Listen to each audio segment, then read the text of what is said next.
everyone's favourite Christmas gadget. Drones have taken the world by storm. The ways in which they're being used are getting more and more inventive.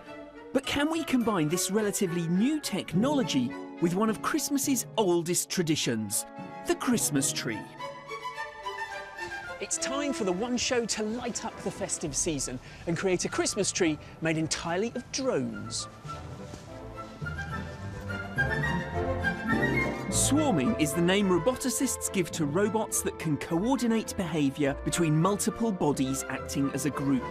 Using this technique, programmers have been pushing the boundaries of what drones can achieve. John McKenna and his team of engineers at Be Tomorrow were responsible for programming the drones for Flying Bebop, a revolutionary dance duo whose unique act wowed audiences on Britain's Got Talent earlier this year. So, John, isn't this a fiendishly difficult task? How are we going to do it? It is actually very difficult to do, but luckily we're here today with our crack team of drone engineers. We happen to be here in London filming at Future Fest. We need to take everything with drones step by step. The engineers will do their tweaking, we'll all stand back, we'll see how it works. It seems making our Christmas tree is going to be more difficult than I imagined. Eric and Jean-Dominique are responsible for designing and programming the drone display.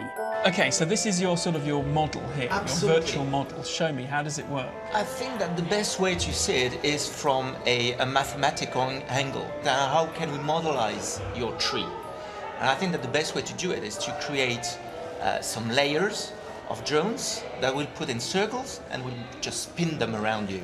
At the very beginning you have some collisions because you don't really know what's going to happen. Eric and Jean-Dominique usually take weeks to design their shows. We've got just one day. So how can we be sure the drones won't collide with anything? This carpet is the key to the whole thing. The drones have a down-facing camera, so they look down. On the carpet they can see uniquely coloured squares. By looking at the square, they can identify exactly where they are. But what about height? How does it know how high it is? The higher the drone is, the smaller the image of the square, and the lower it is, the larger image of the square. Well, the interesting thing about doing many drones together is that you program them to do something, but in fact, because they're blasting air downwards, they can interact with each other in a way that you wouldn't know if you were just on the computer. It's really important to fly the swarm together and to see what actually happens in reality. The precision by which these drones are controlled means that I should be able to stand inside the spinning Christmas tree. At least that's the theory. Right, take it away. If we pull this off, we'll end up with something that vaguely looks like a tree, or tree-shaped at least, with a star on top.